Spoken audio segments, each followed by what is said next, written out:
directamente me quedé. A ver. O sea, no sé qué es lo último que me escucharon, pero eh, estaba,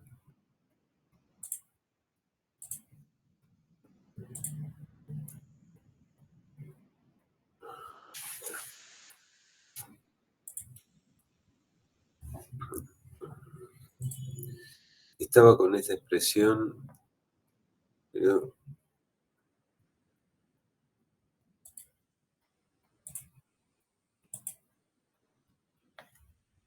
estaba acá. Sí, me he quedado con esto, ¿no? O sea, estas expresiones que les decía acá de la sección eficaz, esto nosotros ya lo vimos Hasta antes, ahí se escuchó, profe. que son claro, esta era la energía de los fotones dispersados en función de la energía del fotón incidente. Este alfa nu era la energía del fotón relativa a la masa en reposo del electrón. ¿Se acuerdan? Era h nu sobre mc cuadrado. Esta era la energía de los electrones de retroceso. Y este epsilon es el h nu sobre mc cuadrado. O sea, acá, porque está un gráfico sacado otro, entonces vino con otra nomenclatura, pero es el alfa que teníamos antes. Y lo que nos está diciendo esto es lo siguiente: la amplitud de, si nosotros pensamos el centro dispersor acá y lo pensamos esto como un vector que sale hasta cada una de estas curvas son de igual probabilidad, ¿está bien? Entonces, fíjense que el hecho de que salgan mayoritariamente las curvas son elipses que van hacia adelante, significa que hay más probabilidad de que los fotones salgan dispersados hacia adelante en este caso, donde epsilon vale 10. ¿Qué significa que valga 10? Significa que la energía de los fotones h nu es igual a 10 veces la masa en reposo del electrón. O sea que son electrones de 10 MeV, son energías muy altas. O sea, ¿qué quiere decir? Cuando viene un fotón de muy alta energía y colisiona con un electrón, si bien la fórmula de Compton nos dice que puede salir entre 0 y 180 grados, la probabilidad prácticamente casi 1 o muy alta va a ser para ángulos delanteros, pero que vaya para atrás es prácticamente 0. A medida que la energía de los fotones va disminuyendo, acá por ejemplo tenemos la energía E igual a 1, epsilon igual a 1, que significaría que h nu es igual a mc cuadrado. O sea que energías de un MeV, todo esto estamos por encima de lo que es radiología, ¿no? La probabilidad, fíjense que empieza a aparecer una probabilidad distinta de 0 de que vuelva para atrás. Pero esto es del orden de 20 y mientras hacia adelante tenemos el orden de 80. O sea que la probabilidad de irse para adelante es 4 veces más que ir para atrás. Cuando vamos a 0,1 estamos hablando de que la probabilidad de irse a 180 grados es del orden de 60 y si vamos a 0 grados es 80. O sea que ya se empezaron a comparar, son probabilidades bastante similares. Y fíjense que en todos los casos tenemos una disminución a 90 grados. O sea, 90 grados, esto que está entre 80 y menos 80, que sería cuando epsilon vale 0, que serían energías muy, muy bajas. Fíjense que a 80 se acható, está como si fuera una especie de, ¿vieron la forma del maní? Los maní cuando vienen el grano de maní en la cápsula, vieron que en las partes centrales como se achatan, y tiene que ver justamente con algo parecido a esto, que hacia 90 disminuye la probabilidad de que salgan dispersados y aumenta más hacia ángulos delanteros y traseros. Bueno, esto es lo que nos dice cómo salen los fotones. Estas curvas de acá son para ver cómo salen los electrones. Y fíjense, para un fotón que viene de muy alta energía, epsilon igual a 10, acá por ejemplo está graficado epsilon igual a 5,4, los electrones salen básicamente hacia adelante. O sea que, dado un fotón, viene, colisiona con el electrón y se van los dos hacia adelante. Eso lo que nos está dando de que tanto el electrón como el fotón van a tener ángulos muy cercanos a cero. Las energías, esta es 2,35, esta es epsilon igual a 1, que son un MeV. O sea que cuando vamos a energía más baja, entonces empiezan a tener que los electrones pueden tener ángulos distintos de cero, o distintos de la cercanía de cero, empiezan a aumentar a medida que nos vamos hacia regiones de fotones radiológicos. ¿Mm? O sea que en la región de fotones radiológicos, sería esta curva de acá, los electrones pueden llegar a salir con ángulos distintos de cero. Bueno, y estas curvas, que por ahora no nos sirven a nosotros, ustedes la van a ver mejor en Física 3, porque ahí van a hablar de que hay una sección eficaz de absorción Compton y una sección eficaz de dispersión. Y eso tiene que ver con esto que vimos acá. O sea, en la dispersión Compton tenemos por un lado lo que es la dispersión propia de los fotones y por otro lado lo que es la absorción de la radiación, la energía de absorción por parte de los electrones.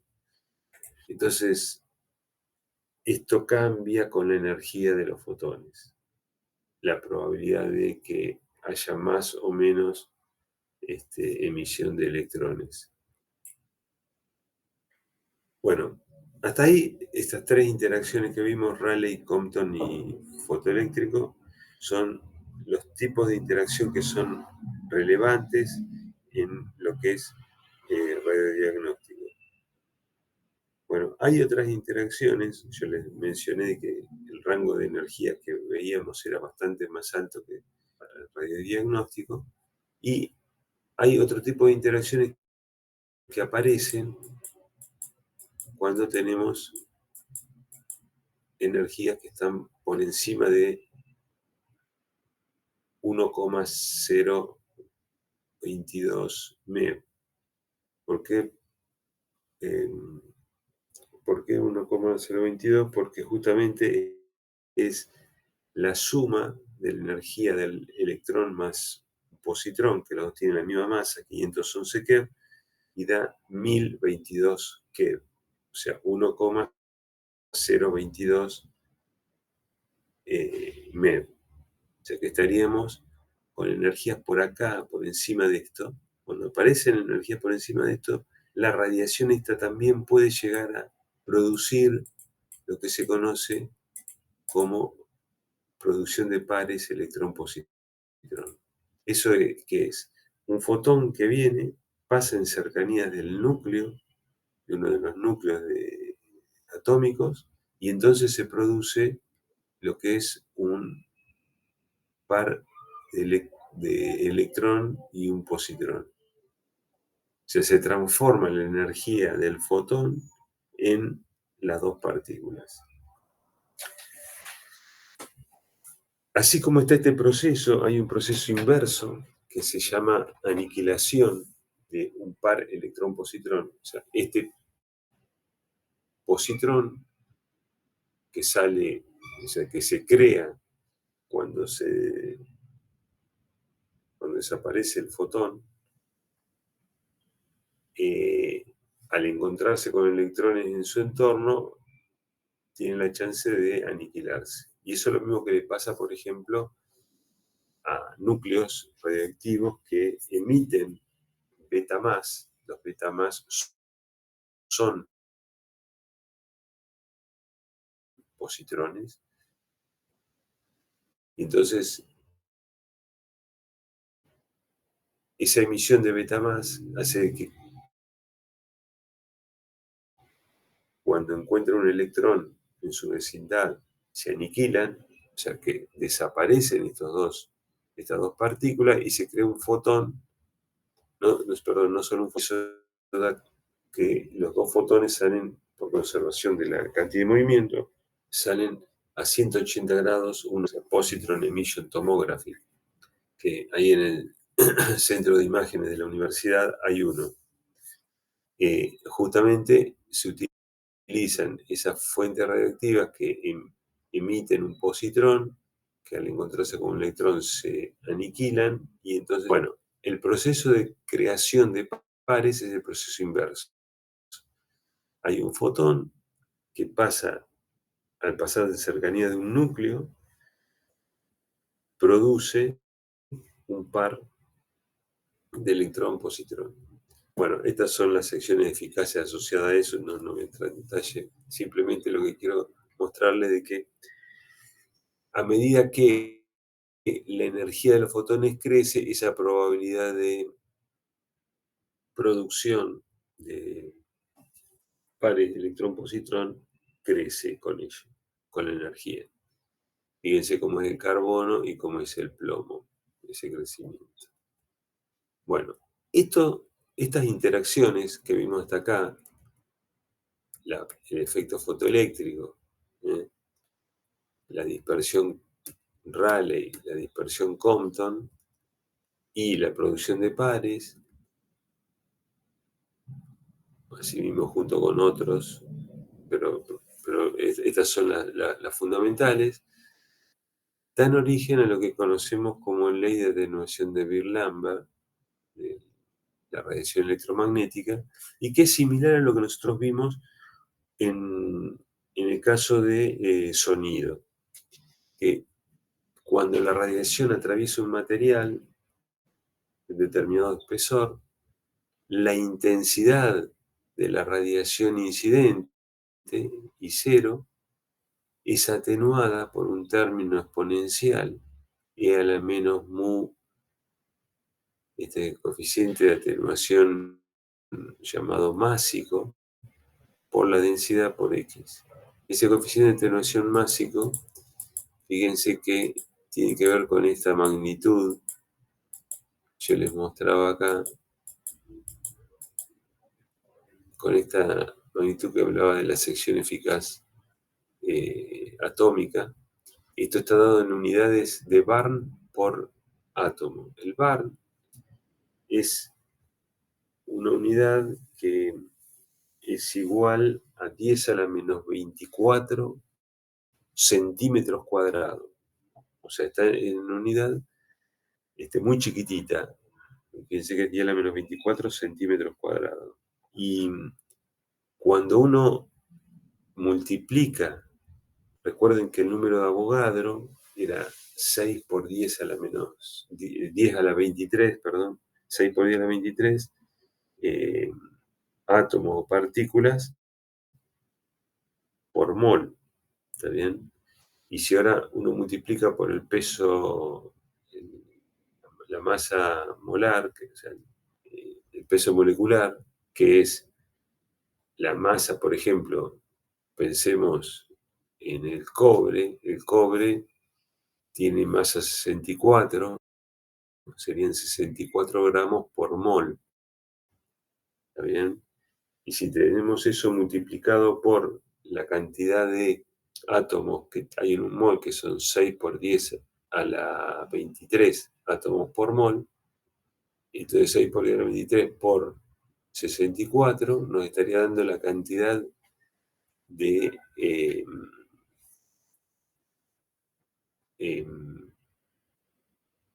eh, la cantidad de gramos por eh, a ver, hice la cuenta en el aire. Eh, si uno multiplica la densidad está en gramos por centímetro cúbico, ¿no? A eso lo dividimos, lo multiplicamos por el número Avogadro. El número Avogadro tiene la cantidad de átomos por mol. Y todo eso lo dividimos por el peso molecular. Y el gramo con el gramo se van, entonces va a quedar en eso, en función de un espesor, lo podemos relacionar con esto que es Barn por átomo. Porque acá, al multiplicarlo por átomo por mol, tenemos Barn por mol y después por el peso molecular lo podemos relacionar con esa magnitud. Y eso es lo que nos da este número.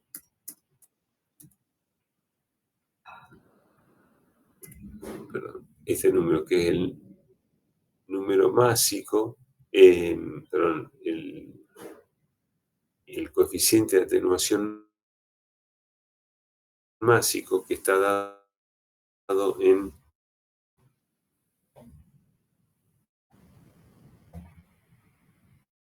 unidades de centímetro por átomo. Acá lo que estamos ya dando es centímetros cuadrados, que es el equivalente a bar, pero ahora por, eh, por gramo. Al multiplicarlo por la densidad, que es gramos por centímetro cúbico, entonces, fíjense, centímetro cuadrado con centímetro cúbico, me queda 1 sobre centímetro, gramo y gramo se van, entonces me quedaría 1 sobre centímetro, todo esto, por X. El 1 sobre centímetro son las unidades de coeficiente de atenuación lineal, que era el que nosotros estábamos usando en el caso de, de de los coeficientes en sonido.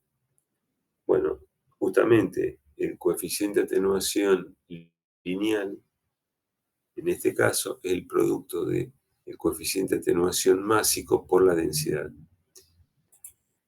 Bueno, si ahora les muestro esto a ver si puedo agrandarlo, vamos a...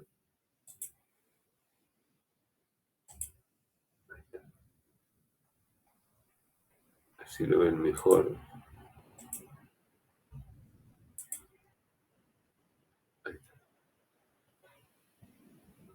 Bueno, miremos el tejido adiposo.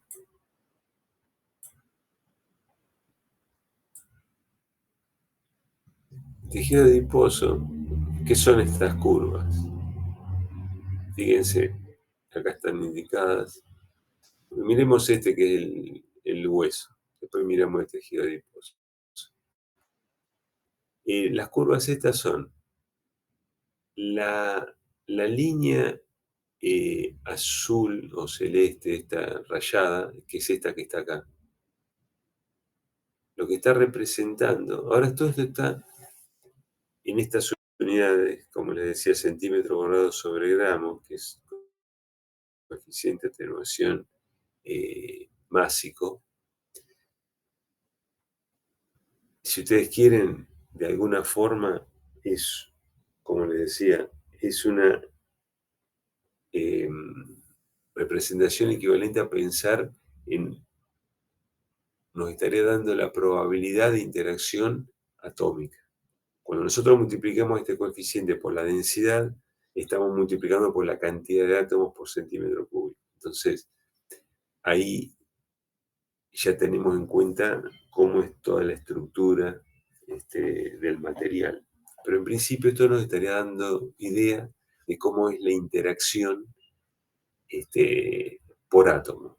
Entonces, o en este caso, o por molécula, porque estamos hablando acá de hueso, una molécula. Entonces, fíjense esto, esta curva, así, azul, recuerden, esto es de vuelta es doble logarítmica. Por eso es que la escala de 10 en 10 que van acá va subiendo un orden de magnitud y acá lo mismo pasa con la energía. Entonces, esta curva nos está dando lo que se llama dispersión coherente. Esa dispersión coherente es la que llamamos nosotros dispersión Rayleigh y que la podemos entender a partir de la onda electromagnética cuando vimos el caso de presión de radiación, que es lo que genera justamente la oscilación de los electrones y entonces se produce la onda dispersada.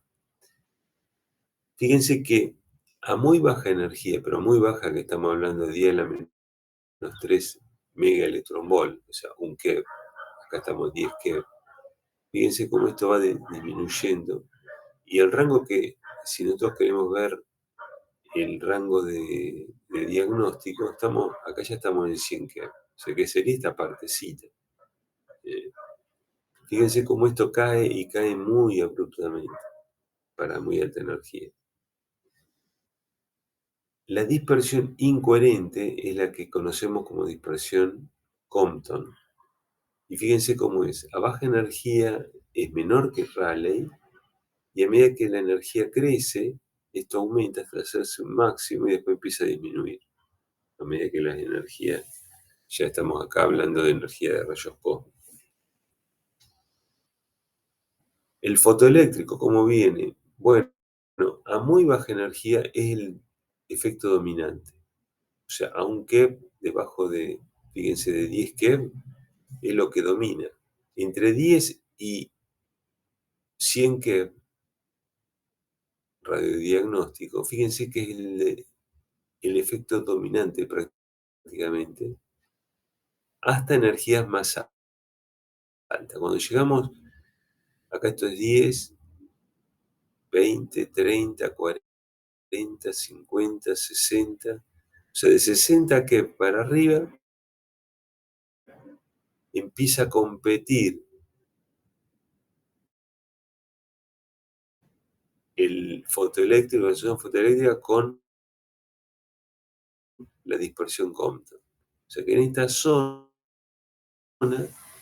es donde están compitiendo estas dos radiaciones. Ya Rayleigh desapareció acá. Fíjense que no cuenta.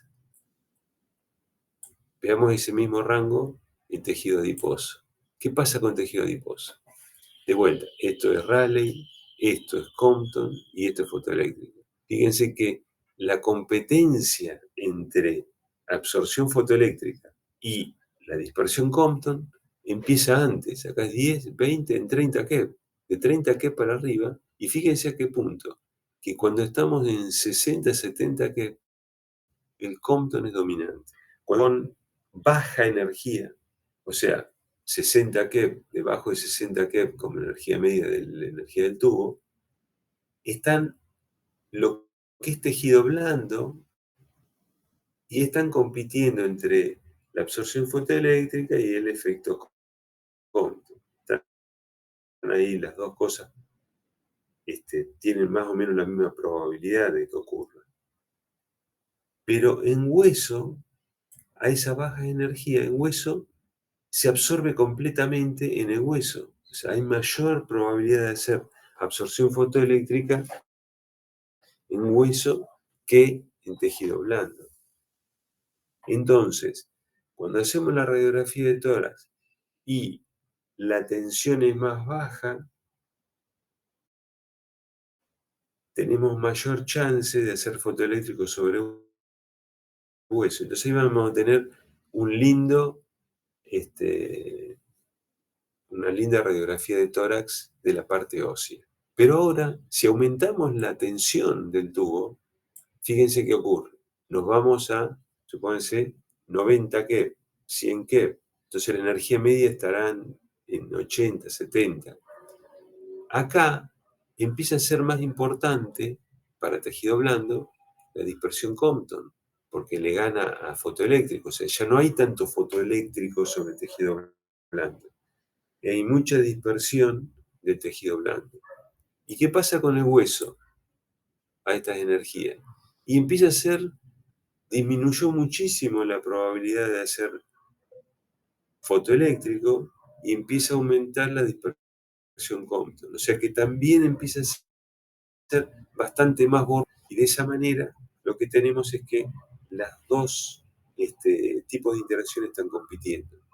Entonces ahí vamos a tener una mejor información del tejido blando que de hueso. O sea, ¿por qué? Porque estamos apagando, de alguna manera, entre comillas, apagando la información que proviene de hacer el contraste con el hueso. Y fíjense otra cosa interesante de esto, que justamente jugando con las energías de la radiación, es que nosotros podemos ir como, de alguna manera, así entre comillas, haciendo como una especie de selección de distintos tipos de tejidos. O sea, en realidad están todos igual, están todos compitiendo y todo este tipo de interacciones, y eso, bueno, nos genera, digamos, ciertas relaciones de contraste en las imágenes. Yo les dije que acá, con energía más alta, y Compton empieza a ser más importante. Ahora bien, el Compton es inespecífico porque el Compton genera radiación secundaria y esa radiación secundaria va a salir en todos los ángulos. Ya habíamos visto hoy que tenía grandes chances de irse hacia adelante. Entonces eso va a ir a parar al detector. Entonces, si nosotros no hacemos nada con el detector, vamos a tener una imagen cada vez más borrosa a medida que nos vamos a energías más altas, porque el Compton empieza a ser dominante, entonces empieza a borronear más la imagen. Entonces, para evitar este Compton, este efecto del Compton, lo que la antidispersiva adelante del detector, eso es lo que está en el Potter Bookie, que lo que hace es minimizar esta radiación dispersa. O sea, es una rejilla que está puesta de tal manera de que deja pasar básicamente a la radiación que viene en forma directa, y aquella que viene ya con algún cierto ángulo producido en el cuerpo, en el blanco que está delante del detector, esa radiación es absorbida por esta rejilla. Y de ese modo eliminar toda la radiación secundaria. Esto que está teniendo acá, bueno, estamos aumentando el Compton, pero recuerden de que el Compton lo que hizo fue sacar de la dirección de incidencia y mandarlo a otro lado. Entonces, la atenuación que se produce cuando tenemos, fíjense, en tejido adiposo con tensiones más altas, es radiación que va a venir del Compton, mientras que en hueso, parte va a venir del fotoeléctrico y parte va a venir del Compton.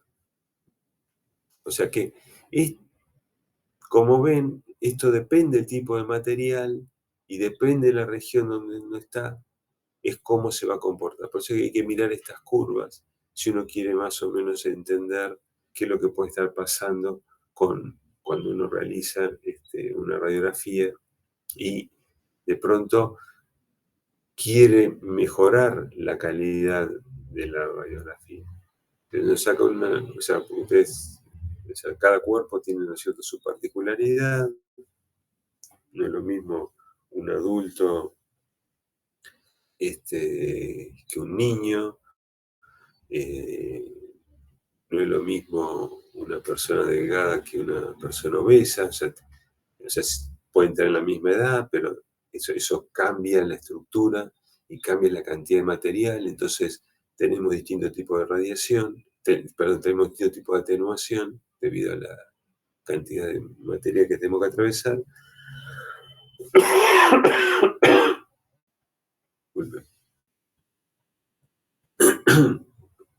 Pero eso es lo que hace de que, dependiendo el tipo de material que estamos atravesando, es cómo podemos llegar a incidir con la radiación para mejorar la calidad de la imagen que estamos obteniendo. Bueno, fíjense, yo ahora después sigo, por ejemplo, energías más altas. Energías más altas, ya de cientos de qué, pueden ser energías que tienen que ver, por ejemplo, en la cámara gamma. En la cámara gamma, o sea, lo que es medicina nuclear o incluso este, en un PET, son energías que ya están en el orden de centenas de kiloelectronvolt, incluso algunos hasta, este, sí, o sea, por ejemplo, el 511 keV es en el caso del PET y algunas centenas en el caso de medicina nuclear.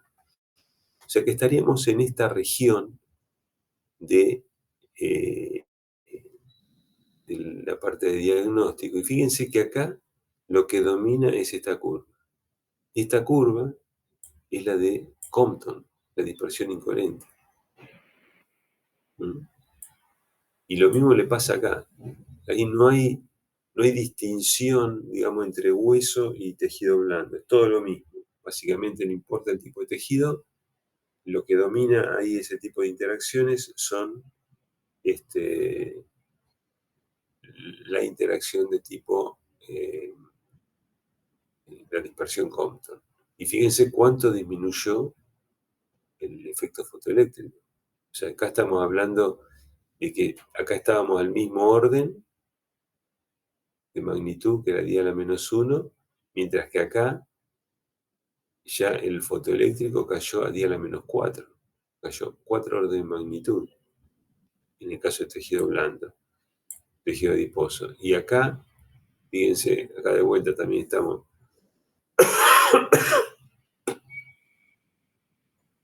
10 a la -1 y acá cayó a 10 a la -3 para el hueso. O sea que esta región es claramente dominante por Compton. Bueno, si ahora miramos,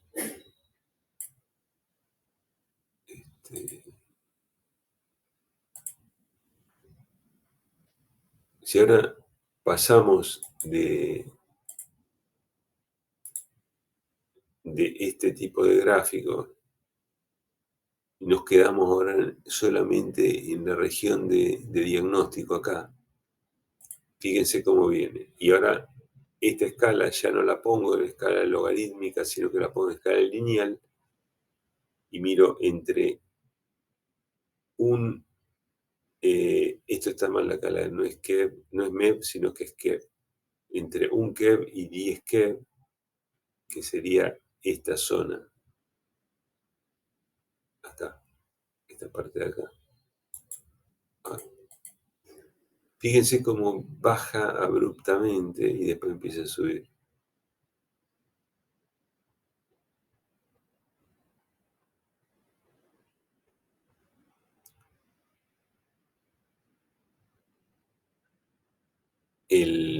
Estos coeficientes. Y acá está puesto en línea punteada el coeficiente de atenuación másico, el que acabamos de ver en las curvas anteriores, y la línea completa es cuando yo multiplico por la densidad. Al multiplicar por la densidad nos dan los coeficientes de atenuación lineal. O sea, acá lo que tiene en cuenta lineal es que ya tienen toda la estructura, la cantidad de átomos que tenemos presente en la muestra.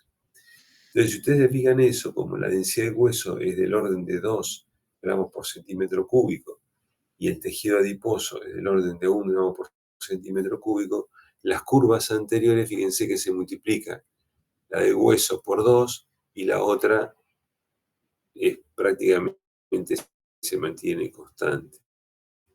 Entonces, esto genera todavía mayor contraste entre los dos tipos de tejidos. Fíjense que para 80 keV, por ejemplo, acá tenemos un valor de 1 por 10 a la -2 y esto pasa a ser ahora 5 por 10 a la -12. Pasa a ser 4 veces el coeficiente anterior, cuando, si lo mirábamos desde el punto de vista de las densidades de los coeficientes básicos, la relación era de 1. Bueno, acá está en otro rango de energías. Acá lo mismo, viendo cómo al multiplicar por la densidad entre el hueso y el plomo, cómo el plomo se dispara por encima, bastante por encima que el hueso. Por eso es que para una dada energía, supónganse que acá estamos en un MeV, acá estamos en 100 keV. Fíjense que en 100 keV el hueso aumenta esto, que es el factor 2 que les decía, pero el plomo estamos en factor más de 10 veces, o sea que se multiplica por mucho, o sea que la probabilidad de que un fotón, por ejemplo, de 100 keV interactúe con un plomo, esto es 10 a la 0, esto es 10 a la 1, que serían 10, 20, 30, 40, 50, 60, 70, 80, 90, está en el orden de 90, mientras que en el hueso es de 0, esto es 1, 2, 3, 4, 5. 0,5. O sea, 90 contra 0,5. O sea que claramente un fotón de 100 keV se va a detener o va a tener altísima probabilidad de interactuar con el plomo. Si yo tengo la misma cantidad de plomo, la misma cantidad,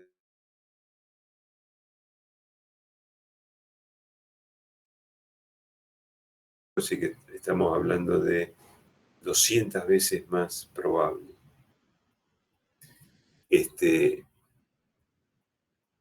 Esto hace de que justamente sea el plomo un material que se utiliza justamente como para radioprotección, porque es altamente probable de que haga fotoeléctrico.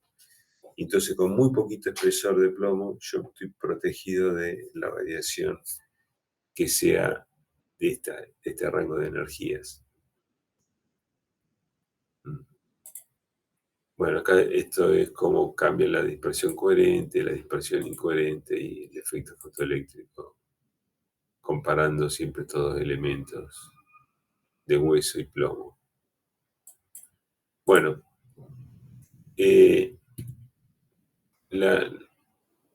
terminaría con esto.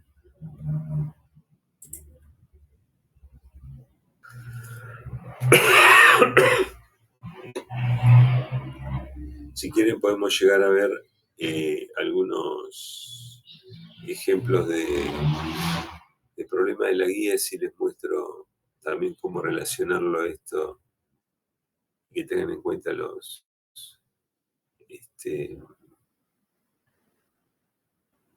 modelo de Bohr. Son las 4 menos 20. Si quieren, miren, corto 5 segundos si me tomo algo para... Y en 15 minutos les muestro eso y las libero para que vayan a clase. ¿Les parece? Bueno, gracias, profe. Sí, profe, está bien, gracias. Bueno, cortamos entonces 5 minutitos, ¿eh?